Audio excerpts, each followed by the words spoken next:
하나님의 뜻에 따라 그리스도 예수의 사도가 된 바울과 형제 디모데는 골로새에 있는 거룩하고 신실한 성도들에게 편지합니다.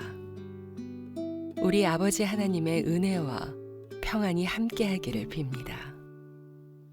여러분을 위해 기도할 때마다 우리 주 예수 그리스도의 아버지 하나님께 감사드립니다. 그것은 여러분이 예수 그리스도를 잘 믿고 모든 성도를 사랑하고 있다는 소식을 들었기 때문입니다. 여러분의 이러한 믿음과 사랑은 하나님께서 여러분을 위해 하늘에 예배해 두신 것에 대한 소망에서 나온 것이 아닙니까? 이 소망에 대해서는 처음 여러분이 복음을 받을 때 이미 들었던 것입니다. 복음이 전해지는 곳마다 하나님의 복이 더해지고 있습니다. 여러분 역시 복음을 받아들여 하나님의 은혜 가운데 이 진리를 깨닫고 지금도 그 은혜를 누리고 있습니다. 이 복음은 온 세상에서 열매를 맺고 있습니다. 여러분에게 이 복음을 전한 사람은 에바브라였습니다. 그는 우리와 함께 복음을 전하는 일꾼이며 그리스도의 신실한 종입니다. 여러분이 성령으로부터 받은 사랑을 이웃들에게 베풀며 살아가고 있다는 소식도 그를 통해 들었습니다. 우리 가슴에 손을 얹고 믿음을 고백하고 오늘 할 말씀 듣도록 하겠습니다. 한번 따라해 주시겠어요? 하나님은 나를 사랑하십니다. 나는 그 사랑 안에 있습니다. 하나님은 오늘 나에게 말씀하실 것입니다. 그 말씀에 능력이 있습니다. 그 말씀에 생명이 있습니다. 나의 마음을 하나님께 열겠습니다. 나의 생각을 예수님께 집중하겠습니다. 들은 만큼 변합니다. 들은 만큼 행복해집니다. 이번 주부터 골로새서의 말씀을 가지고 설교를 시작하려고 합니다. 골로새서는 사도 바울이 옥중에서 쓴 편지입니다. 에베소서, 빌립보서, 빌레몬서와 함께 옥중에서 쓴 편지이기 때문에 옥중서신이다라고 불리는 책이기도 합니다. 골로새에서 교회가 어떻게 시작되었느냐라고 하는 것을 확인하려면 우리는 바울의 3차 선교 여행 때로 거슬러 올라가야 됩니다. 여러분들 사도행전 그 설교를 들으시면서 물론 모든 분들이 기억을 하시겠지만 여러분들에게 제가 기억을 상기시켜 드리면 사도 바울이 에베소에서 2년 동안 두란노 서원이라고 하는 곳에서 가장 더운 때 하나님 말씀을 가르치면서 설교를 하기 시작을 하죠. 기억하시죠? 다른 건 잊어버리셔도 두란노 서원은 기억하실 거예요. 2년 동안 두란노 서원에서 사역을 하면서 아시아 지역에 하나님의 복음이 왕성해졌습니다. 어느 정도로 왕성해졌냐면 성경은 아시아와 지역의 모든 유대인들과 그리스인들이 하나님 말씀을 들었다라고 설명을 할 정도로 복음이 왕성해졌습니다. 아마 그 시기에 골로새에서 이 두란노 성원을 방문했던 에바브라라고 하는 사람이 사도 바울을 통해서 복음을 전해 들었고 예수의 제자가 되었습니다. 그리고 자기 고향 골로새로 돌아가서 그가 들었던 복음을 증거하기 시작하고 거기에 교회가 생기기 시작하는 거죠. 골로새라고 하는 곳은 굉장히 작은 도시입니다. 그 주변에 더 큰 도시들이 있었는데 라오디게아라고 하는 도시와 히에라볼리, 여러분 터키 가면 왜 이렇게 온천이 터져서 이렇게 눈처럼 하얀 온천이 있는 곳이 히에라볼리라고 하는 곳인데 그 지역까지 아마 이 에바브라라고 하는 사람이 복음을 증거하고 교회를 개척했던 것 같습니다. 무슨 얘기냐? 바울은 한 번도 골로새를 가본 적도 없고 골로새라고 하는 곳에서 신앙생활하고 있는 성도들을 만난 적이 없었다는 얘기죠. 그러면 왜 한 번도 만나본 적이 없고 가본 적이 없는 교회 사람들에게 편지를 쓰게 되었느냐? 그 이유는 에바브라가 옥중에 있던 사도 바울을 방문하고 그 교회 상황을 보고하면서 사도 바울이 그 문제를 해결해 주기 위해서 편지를 썼다는 얘기입니다. 7절 8절 말씀 잠깐 한번 보세요. 읽어주시겠어요? 시작.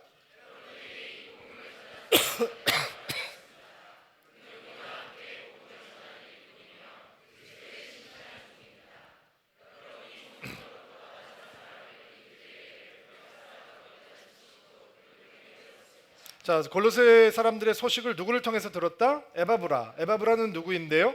복음을 전해 주었던 사람이라는 거죠. 근데 에바브라가 이 사도 바울에게 와서 골로새 상황을 얘기하면서 무슨 이야기를 전했느냐?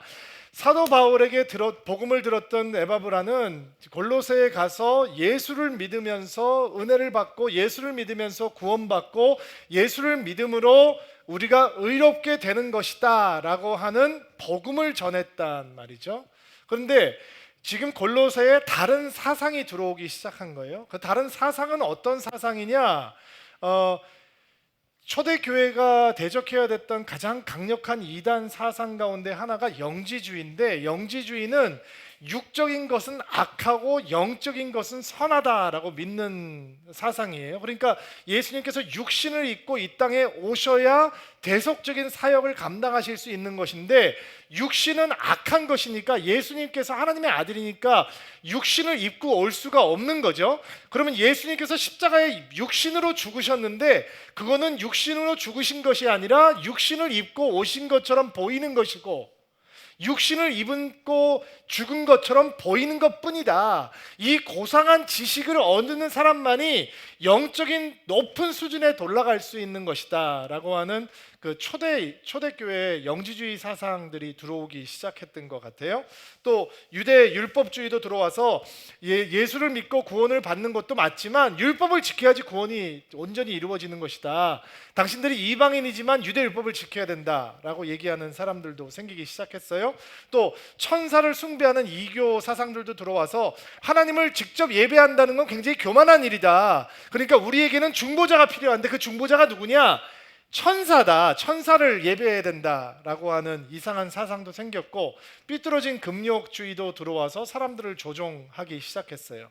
이런 복잡한 상황들이 골로새 교회에 있었기 때문에 에바브라가 이 문제를 혼자 해결하지 못하고 옥중에 있던 사도 바울에게 찾아와서 도움을 요청하게 되고, 사도 바울이 이 복잡한 교회 상황을 해결할 수 있는 유일한 대안을 주는데, 그 대안은 무엇이냐? 우리의 믿음은 오직 예수 그리스도의 유일성과 탁월성으로부터 출발해야 된다라고 하는 예수 중심적인 신앙을 가르쳐 주는 것이죠. 그것을 가르치기 위해서 편지를 쓰는데 그 편지가 골로새서가 되는 거예요. 골로새 교회가 다른 교회보다 크지도 않고 골로새라고 하는 도시가 주목받을 그런 화려한 도시가 아닌데도 불구하고 골로새서가 당시 사람들에게 굉장한 반향을 일으킬 수 있었던 이유는 이 편지를 배달하는 사람에 대한 관심 때문이었어요. 골로새에 보내는 편지를 두기고라고 하는 사람이 이제 배달을 하는데, 그때 동행하고 있는 형제가 하나 있는데 그 형제의 이름이 오네시모라고 하는 사람이에요. 오네시모는 어떤 사람이냐면 빌레몬이라고 하는 사람의 집에서 골로새 교회가 모였거든요. 그러니까 빌레몬이라고 하는 사람이 굉장히 여유가 있는 골로새 유지 같은 사람인데, 오네시모는 빌레몬의 노예였어요. 그런데 자기 주인의 돈을 훔쳐서 도망을 갔다가 복음을 듣게 되는 거죠. 그리고 사도 바울을 만나게 되는 거예요. 너 노예야? 도망친 노예야? 그럼 주인한테 돌아가야지. 저 죽는데요, 돌아가면? 그래도 돌아가야지. 누구 노예였어? 저 빌레몬 노예인데요. 빌레몬 내가 잘 알아. 내가 편지를 한 장 써줄게. 돌아가. 그리고 오네시모의 가슴속에 편지를 한 장 찔러주는데 그게 빌레몬서예요. 땡큐. 이런 과하게. 너무 감사해요. 오늘은 뭐 앵콜도 좀 해주세요. 끝나고 나면. 노래하는 사람이 늘 부러운 건 설교 끝나면 앵콜 언제 한번 받아보나라는 생각인데, 그러니까 도망친 노예가 주인에게 돌아오면 고문당하고 죽을 수밖에 없는 건데, 로마 사회는 그렇게 운영이 되는 것인데, 오네시모가 두기와 함께 돌아온대. 그리고 사람들은 들썩이기 시작했겠죠. 빌레몬이 엄청나게 프레셔를 받았겠죠. 어떻게 해야 되는지 알지? 당신이 용서하면 우리 노예들 다 도망가는 거야. 우리 농장, 우리 공장, 우리 사업 다 망해. 그러니까 오면 따끔하게 야단쳐서 노예들 도망가지 못하게 해야 돼. 이런 이제 준비가 골로새에서는 생겼을 거예요. 그러나 어떻게 과연 진행이 될 건가? 골로새서 내용들을 보면 여러분들에게서 배우실 수 있게 될 거예요. 이런 상황들 때문에 골로새에게 편지가 전해졌을 때 사람들에게 굉장히 관심이 많았어요. 자, 골로새라고 하는 작은 연약한 교회가 흔들리고 있어요. 예수만으로 충분하지 않다라고 정면하는 거센 도전 속에 서 있고, 에바브라가 전해 주었던 복음은 너무 심플하다. 뭔가 고상하고 심오한 지식과 경험이 있어야 구원을 받는 것이다 라고 하는 사상이 흔들기 시작했고, 도망간 노예를 다시 형제로 받으라고 하는 바울의 메시지를 과연 골로새 교회와 그리고 빌레몬과 같은 노예의 주들이 어떻게 소화할 것인가 라고 하는 것이 골로새서를 보면서 우리가 배워갈 수 있는 내용들이에요. 여러분과 제가 가지고 있는 고민은 뭐냐면, 주일날 와서 예수 믿는 사람처럼 사는 건 그렇게 어렵지 않아요. 근데 월요일부터 금요일까지 예수 믿는 사람으로 사는 게 너무 어렵죠. 안 어려우신가요? 월요일부터 금요일까지가 너무 부담스러워요. 그래서 사람들이 월요일부터 금요일까지 신앙의 사람으로 살아가기가 너무 힘드니까 어떻게 마음의 결정을 하냐면, 그래도 적어도 주일날만큼은 제대로 살아보자. 그리고 월요일 가서는 마음대로 풀어지는 거예요. 그리고 또 주일날 와서 다시 한번 마음을 굳게 다짐하고.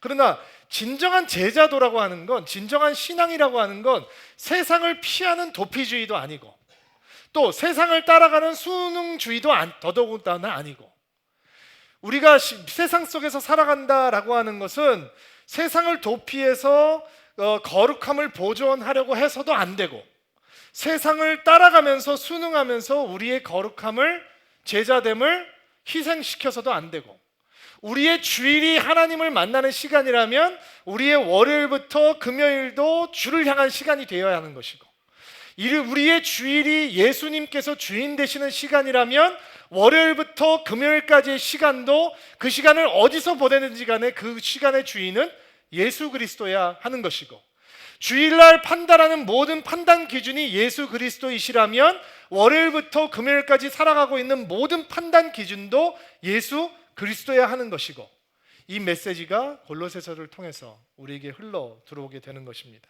1절 2절 말씀 잠깐 보시겠어요? 1절 2절 말씀 읽어주세요. 시작.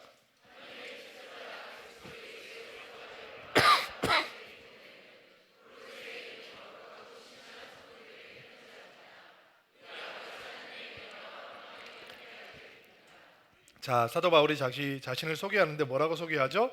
하나님의 뜻에 따라 그리스도 예수의 사도가 된 바울이다라고 얘기를 하죠. 디모데와 함께 편지를 보내고 있는데, 사도 바울이 세상적으로 보든지 학벌적으로 보든지 전통적으로 보든지 또 혈통적으로 보아도 자기 자신에 대해서 과시할 게 굉장히 많은 사람이거든요. 그런데 사도 바울이 자신을 어떻게 소개하고 있는지에 대해서 보면 우리 마음에 감동이 될 뿐만 아니라 도전이 되죠. 뭐라고 얘기하냐? 하나님의 뜻에 따라 예수의 사도된 바울이다 라고 얘기해요. 사도라는 게 뭐냐? 보내심을 받은 자라는 뜻이에요. 누가 보내심을 받았다라고 하는 건 주인이 따로 있다라는 뜻이죠. 나는 누군가에 의해서 보내심을 받은 사람이다, 누군가를 증거하는 사람이다 라는 뜻이, 그 누군가가 누구예요? 예수 그리스도이시다 라고 얘기하는 거예요.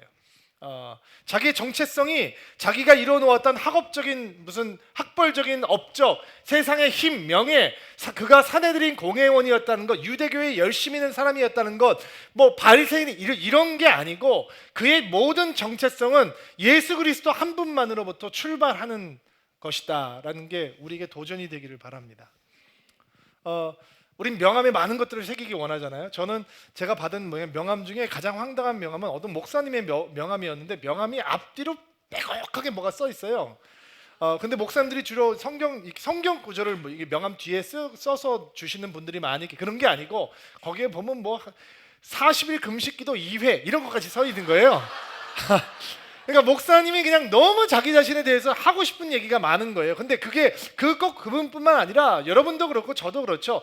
가능하면 우리 자신에 대해서 뭔가 과하게 포장해서 얘기하고 싶어 하는 게 우리의 문화고, 여러분들께서 취업을 위해서 레저메를 준비해도 그렇고 이력서를 준비할 때도 나 별거 없는데 굉장히 많은 것들을 한 사람처럼 스펙을 늘어놓는 것이 이력서를 잘 쓰는 거다라고 배울 만큼 우리는 내 자신을 과대 포장하고 과제 프레젠테이션 하는 거에 익숙해 있는 사람이에요. 근데 사도 바울은 그렇지 않잖아요. 사도 바울이 자기 정체성을 가지는 건 오직 하나예요. 나는 예수 그리스도의 사람이다라는 거예요. 일단 아멘으로 받으시죠. 억울하신가요? 제가 옛날에 만났던 집사님 한 분이 예수를 참 잘 믿는 분인데 누군가에게 자기를 소개하는데 너무 황당하게 소개하는 거예요. 안녕하세요, 저 누구누구입니다. 저 예수 믿는 사람입니다. 저 대강 예수 믿는 사람 아닙니다. 저 예수 잘 믿는 사람입니다. 그래서 저는 이제 목사가 옆에 있으니까 그날 좀 과하게 유머스럽게 자기를 소개하는 줄 알았어요. 근데 그분하고 교제를 하면서 새로운 사람을 소개를 해드리면 항상 그렇게 소개를 하는 거예요. 안녕하세요, 저는 누구누구입니다. 자기는 뭐 하는 사람이라 얘기하지 않고 저 예수 믿는 사람입니다. 저 대강 예수 믿는 사람 아닙니다. 저 예수 잘 믿는 사람입니다. 근데 나중에는 멋있어지는 거예요.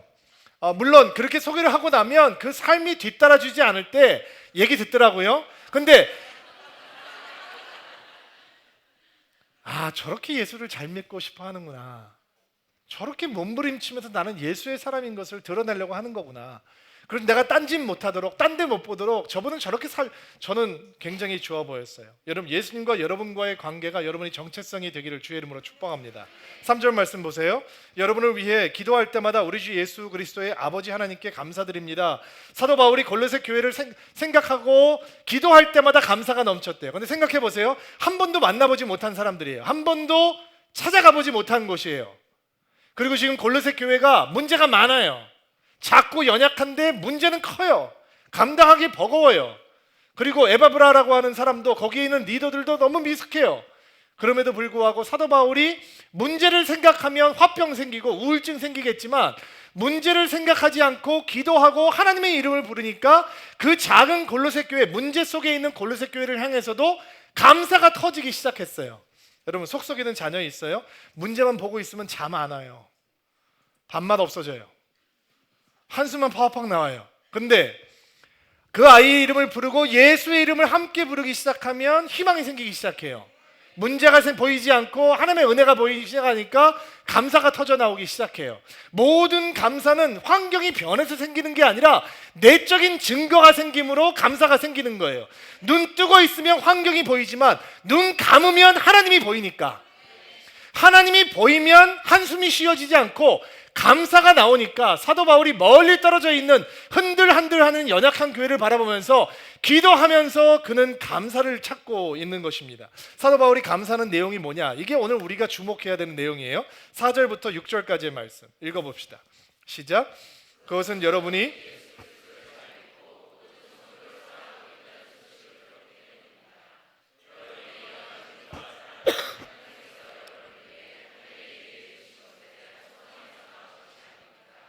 이 소망에 대해서는 처음 여러분이 복음을 받았을 때 이미 들었던 것입니다.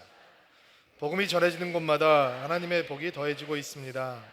여러분 역시 복음을 받아들여 하나님의 은혜 가운데 이 진리를 깨닫고 지금도 그 은혜를 누리고 있습니다.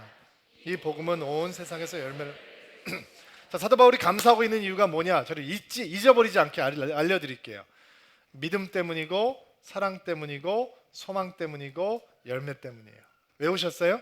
자, 뭐 때문이라고? 첫 번째 믿음 때문이고, 두 번째 사랑, 세 번째 소망, 네 번째 끝났어요. 이제 가세요. 오늘 여러분들께서 그 말씀을 여러분 영혼에 받으시고 이번 한 주간 동안 그 말씀을 계속 묵상하시며 사실 수 있게 되기를 바랍니다.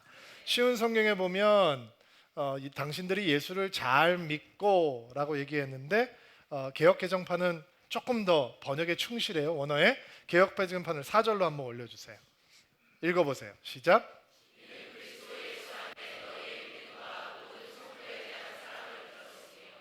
자, 이 사람들에게 믿음이 나타나기 시작했는데 그 믿음은 어떤 믿음이냐? 예수 안에 있는 믿음이라는 거예요. 지금 사도 바울이 감사를 하고 있는 이유는 믿음 때문에, 소망 때문에, 사랑 때문에, 소망 때문에, 열매 때문에 감사를 하고 있는데 이 네 가지 증거는 예수 그리스도의 복음을 만나는 사람들은 이 가장 강력하게 만나게 되는 내적인 증거가 된다는 거죠. 여러분, 예수님 만나면 증거가 남거든요. 일단 아멘으로 받으세요.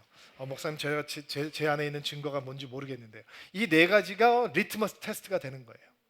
내가 복음을 만나는 사람인지 아니면 교회만 다니는 사람인지.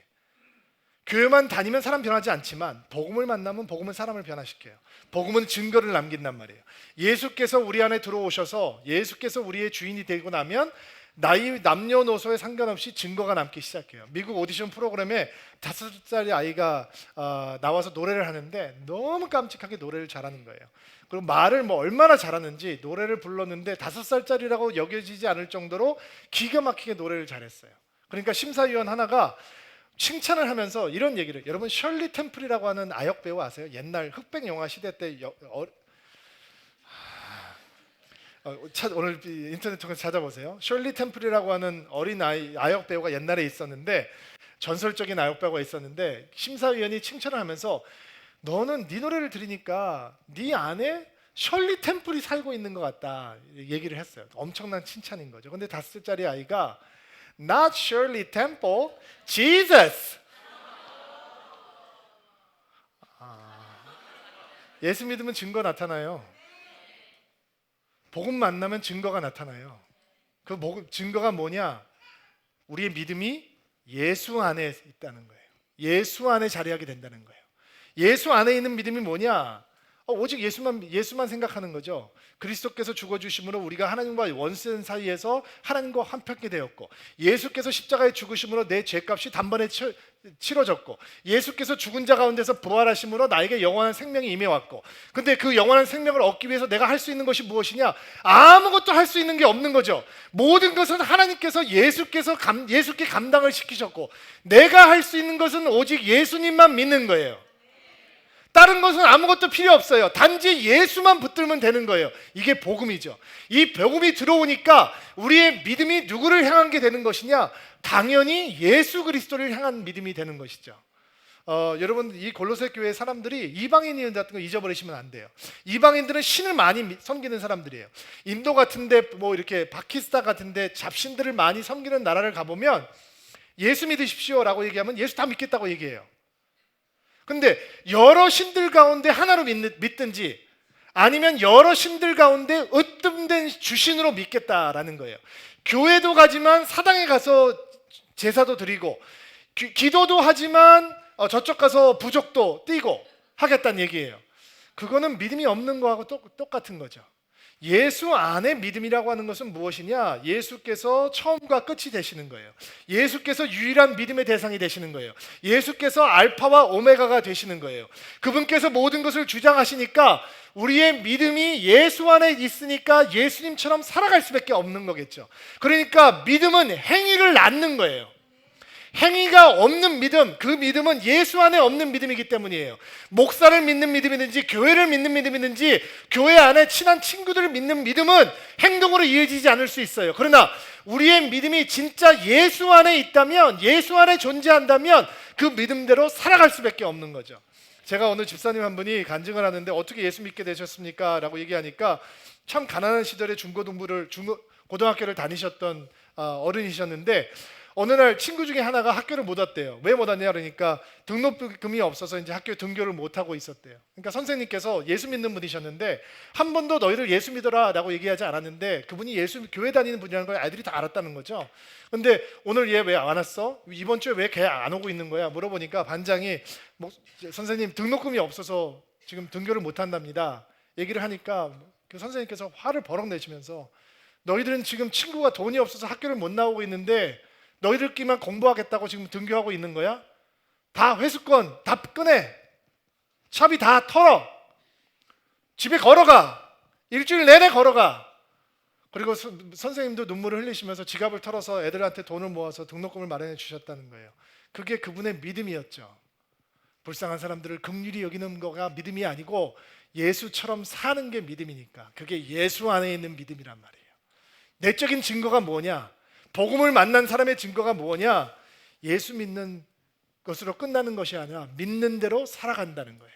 두 번째 증거는 무엇이었느냐? 복음이 골로새에게 남겨준 증거는, 자 4절 말씀 다시 보세요. 그것은 여러분이 예수 그리스도를 잘 믿고 모든 성도를 사랑하고 있다는 소식을 들었기 때문입니다. 성도들이 서로를 향해서 가지고 있는 사랑이었어요. 초대교회가 로마에서 이제 퍼져가고 있을 때 로마에 의식 있는 역사가들이 이런 기록을 남겨놓았습니다. 이 기독교인들이 로마 제국을 덮어버릴 것이다. 그 이유는 그들이 뭐 심오한 사상을 가지고 있어서가 아니고, 그들이 힘 있는 사람들이 많이 있어서가 아니고, 그들이 서로 사랑하고 있기 때문이다. 그들이 가난한 자를 돌보고 하나님의 사랑으로 병든 자들을 품고 있기 때문이다. 그들은 이 제국을 변화시킬 것이다 라고 기록을 남겨놓았대요. 너무 평범한 말씀이에요. 서로 사랑하라. 별로 감동하지 않아요. 제가 만약에 그런 설교를 했다면 오늘 목사님 할 말이 진짜 없었나 보다, 뭐 저런 말씀하고 말까 라고 끝날 수 있어요. 그러나 서로 사랑하는 말씀이 우리의 마음을 감동하지 않는 이유가 있어요. 그 이유는 사랑의 진정한 의미를 때때로 우리가 잊기 때문이에요. 자, 부부들 옆에 있는 사람 보세요. 와이프 있는 분들, 남편이 있는 분들 얼굴 쳐다보세요. 사랑이 감정이에요? 감정이에요? 그 얼굴 보면 감정이 나와요? 여러분, 사랑이 감정이에요? 그러면 같이 못 사실걸요? 사랑은 헌신이에요.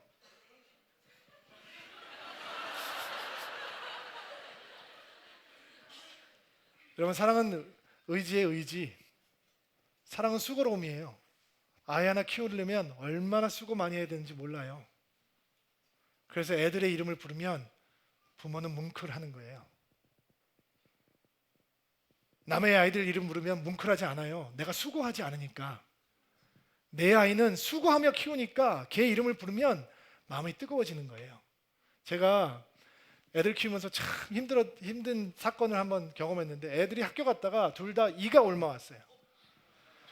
그래서 학교에서 통지문이 날라온 거예요. 이가 옮았으니까 뭐 이렇게 좀 확인을 해라. 그래서 확인을 하니까 이가 옮았어요. 그래서 뭐 샴푸를 뭐 이렇게 하라 그러는 거예요. 애들이 머리도 길고 뭐 숱도 많고 막 하는데 뭐 얼마나 화가 나는지. 그리고 뭐 일하는 게 잘 모르시죠? 머리 중간쯤 딱 이렇게 알을 틀더라고요. 그래서 안 없어지길래, 제가 B형이고 성질이 좀 급해요. 그래서 애를 2명을 눕혀놓고 머리카락을 하나씩 보면서 잘랐어요. 이게 1-2시간 걸리는 작업이 아니더라고요. 제가 목 디스크가 있어서 목을 이렇게 하고 있으면 굉장히 목이 아픈데, 목이 끊어질 것 같은데 애 둘을 눕혀놓고 그거를 제가 하나씩 잘랐어요. 남의 새끼면 그렇게 하겠어요? 제 머리면 그냥 긁고 말 거죠. 사랑은 수고스러운 거예요. 여러분, 사랑합니다. 감동이 안 되시죠? 여러분들 저한테 얘기해 보세요. 목사님 사랑합니다. 감동이 안 돼요. 왜 그러냐? 수고 안 하는 사이가 너무 많은 거예요. 자, 다시 여러분 얘기로 돌아갑시다. 여러분, 예수님 사랑하세요? 근데 수고 안 하잖아요. 감동이 없는 거죠. 여러분, 교회 사랑하시나요? 네. 근데 수고 안 하잖아요. 복음을 만나면 어떤 변화가 생기느냐? 수고해도 기쁘기 시작하는 거예요. 제가 복음의 확신반을 하면서 어느 성도님에게 간증을 들었어요. 남편이 집에서 김밥을 싼대요. 셀 모임을 가기 위해서. 셀 모임을 가서 그 사람들하고 나누려고 아내한테 얘기를 못하고 혼자서 김밥을 열심히 싸는데, 옆에서 보기에 진짜 수고한대요. 근데 너무 행복해한대요. 저는 셀장님들이 가방 들고 음식 같이 진짜 집어넣고 셀 모임 가는 거 보면 너무 기뻐요. 왜? 그게 사랑이니까. 여러분들이 저 문을 통해서 들어오실 때 언제 교회가 행복한 곳이 되고 능력 있는 곳이 되느냐?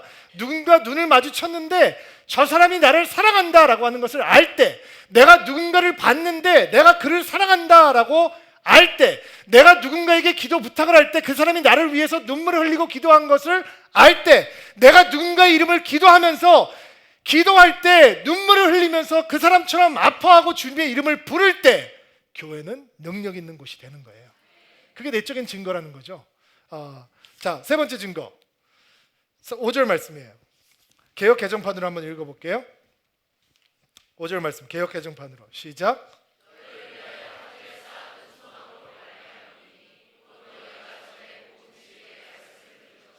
자, 복음을 만나니까 나타난 세 번째 증거는 소망이에요. 근데 소망인데 그 소망이 어디 쌓여 있느냐? 하늘에 쌓여져 있는 소망이다라는 거예요. 로마 제국에 쌓여 있는 게 아니고 골로새가 쇠퇴해가 가고 있는 작은 도시였는데 과거의 영광을 찾기 위해서 소망을 두는 게 아니라 복음이라고 하는 메시지는 이 땅에 대한 것이 아니라 하늘에 대한 것이기 때문에 영원의 세계에 대한 것이기 때문에 복음을 제대로 만나면 천국을 하늘을 그리워하게 된다는 거죠. 인생의 가치관이 바뀌고 세계의 가치관이 바뀌는 것은 우리의 소망이 이 땅에 있지 않고 하늘에 있기 때문이라는 거예요. 자, 그러면 여러분이 이제 졸리기 시작해요. 왜냐하면 우리한테는 소망이라고 하는 개념이 실제적인 개념이 아니라 추상적인 개념이기 때문이에요. 여러분들에게도 소망이라고 하는 게 굉장히 추상적이죠. 절대로 아니에요. 제가 증명해 드릴게요. 어느 분이 지하철에서 물건 파는 아저씨에 대한 글을 쓰셨어요. 지하철에 타셨는데 어떤 아저씨가 타면서 가방을 딱 내려놓고 손잡이 붙들고 말씀을 하기 시작. 안녕하십니까? 여러분에게 좋은 물건을 소개하기 위해서 이 자리에 섰습니다. 자, 여기 제가 플라스틱에 솔이 달려있는 물건을 가지고 있습니다. 이게 뭡니까? 칫솔입니다. 얼마입니까? 200원씩 5개 묶음 1,000원입니다. 자, 뒤를 보겠습니다. 영어 써 있습니다. 이게 무슨 뜻이냐? 수출하는 물건이라는 뜻입니다. 수출 잘 됐냐? 아닙니다. 망했습니다. 그래서 제가 여러분 앞에 서게 되었습니다. 자, 이 5개에 1,000원 제가 여러분들에게 나눠드리겠습니다. 자, 사주시기 바랍니다. 여러분, 제가 오늘 여기서 물건을 몇 개나 팔 것 같습니까? 여러분 너무도 궁금하시죠? 저도 굉장히 궁금합니다. 조금 이따 알려드리도록 하겠습니다. 물건을 다 나눠주는데 요즘 그 지하철 안에서 물건 사는 사람들이 있습니까? 보니까 4개를 파신 거예요. 자, 여러분 얼마 팔았는지 궁금하시죠? 4개 팔았습니다. 얼마 벌었을까요? 4,000원 벌었습니다. 제가 실망했을까요? 안 했을까요? 대단히 실망 많이 했습니다. 그러나 제가 포기할까요? 안 할까요? 아닙니다. 다음 칸으로 또 가겠습니다. 여러분, 소망은 언제나 실제적이에요. 소망은 언제나 우리의 삶 속에 임팩트를 준다고요. 그래서 성경 기자들이 내 영혼아 어찌하여 낙심하여 내 속에서 불안해하는가? 너는 하나님께 소망을 두라. 나는 그가 나타나 도우심으로 말미암아 하나님을 여전히 찬송하리로다. 이뿐만 아니라 우리는 환난을 만나더라도 즐거워합니다. 그것은 환난이 인내는 낳고 인내는 연단된 인품을 낳고 연단된 인품은 소망을 낳는 것을 알기 때문입니다. 이 소망은 절대로 우리의 기대를 저버리지 않습니다. 소망이 생기면 오늘이 바뀝니다. 왜? 영원히 있다는 것을 아니까. 이게 내적인 증거라는 거예요. 한 군데만 더 봅시다. 6절 개역 개정판으로 읽어주세요. 시작.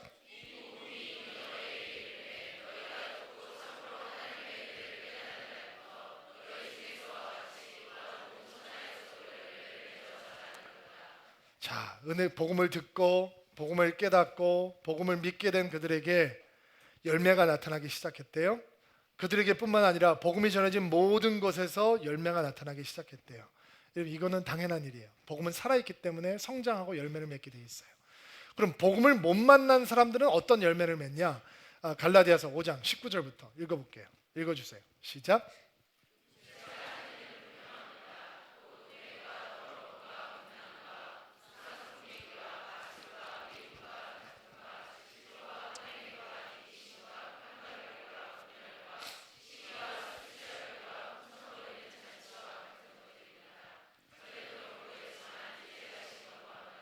자,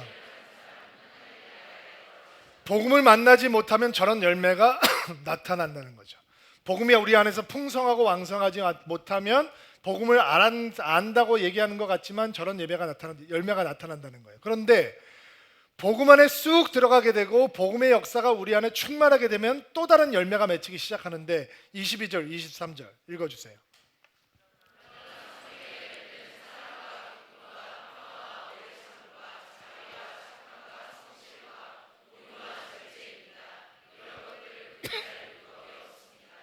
여기에 열매를 맺고 있다라고 하는 열매를 맺는다라고 하는 단어는 완료형으로 쓰여진 단어가 아니고요. 진행형으로 쓰여진 단어예요. 굉장히 중요한 일이에요. 자, 여러분이 예수를 믿게 되었습니다. 그리고 열매가 다 맺혔습니다. 이런 뜻이 아니라는 거예요. 여러분은 복음을 받았습니다. 그리고 이제 열매가 계속 맺혀져 가고 있습니다. 계속 앞으로도 맺혀질 것입니다. 한 번 맺히고 따고 끝나는 것이 아니라 계속 열매가 생기게 될 것입니다 라고 하는 뜻이에요. 여러분, 우리 안에서 성령의 역사가 언제나 진행형으로 있어야지 끝나버린 완료형으로 있으면 안 되는 거죠. 늘 새로운 역사로, 아멘. 늘 새로운 은혜로, 늘 새로운 역동으로, 늘 새로운 터치로, 새로운 열매로 진행되어야 된다는 것입니다. 여러분, 서울드림교가 이사 가잖아요. 흥분되세요? 별로 흥분 안 되시죠? 편하면 위기가 오는 거예요, 여러분. 불편하게 사시는 게 좋은 거예요. 그래야 긴장하면서 사실 수 있는 거예요. 우리 1000개의 의자를 매주 깔았다 풀어야 되거든요. 저희가 의자를 쌓아봤어요. 이렇게 이 의자를 20개씩 쌓으면 어떻게 될까? 참 고생 많겠다라는 생각을 해요. 저희 8월 첫 주에 이사 갈 거예요. 그때부터 우리의 긴장은 시작될 거예요. 너무 궁금하시죠? 교회가 지금 어떻게 진행되고 있는지. 8월 첫 주까지 공사 안 끝나요. 근데 이사 갈 거예요. 공사 어떻게 진행되고 있나 사진 한번 올려주세요. 저희가 많이 됐대. 생각 없는 분들. 저희가 교육관 공간이거든요. 저희가 예배드리게 될 성인 예배드리게 될 공간은 그 전에 예배가 끝나고 제가 8월 첫 주에 가면 아이들은 첫 2주 동안은 그 좋은 운동장에서 썸머 캠프로 예배를 드리게 될 거예요. 애들 너무너무 흥분하고 좋아할 거예요. 우리가 학교 가면서 저는 굉장히 기대가 되는 건 매주 월요일 날 혹시 학교가 우리에게 불평하지 않을까 긴장하며 살아가는 거예요. 안주하지 않고 늘 조심하고 늘 남의 건물 쓰는 마음으로 감사하는 마음으로 겸손한 마음으로 쓸다는 거예요. 이런 환경을 통해서 서울드림교회에 계속 현재 진행형인 하나님의 열매가 나타나게 되기를 주의 이름으로 축복합니다. 여러분, 복음은 심플한 것입니다. 예수님이 복음입니다. 세상은 예수만으로 충분하지 않다라고 얘기하지만 오늘 주의 말씀은 우리에게 다른 것을 가르쳐 줍니다. 어떤 문제도 예수 앞에 다 무너지게 되는 것이고 오직 예수입니다. 단지 예수입니다. 예수님 한 분만으로 충분합니다. 그 예수라고 하는 복음을 만나면 예수를 향한 믿음, 예수 안에 거하는 믿음이 우리 안에 생기게 되는 것이고 서로를 향해서 수고로움을 마다하지 않는 사랑이 우리 안에 드러나는 것이고 이 땅이 아닌 천국을 향한 소망이 쌓이게 되는 것이고 이 세상의 열매가 아닌 성령의 열매가 우리 안에 주렁주렁 맺히게 되는 것입니다. 그런 은혜가 오늘 예배를 드리는 여러분들 가운데 충만하게 되기를 축복합니다.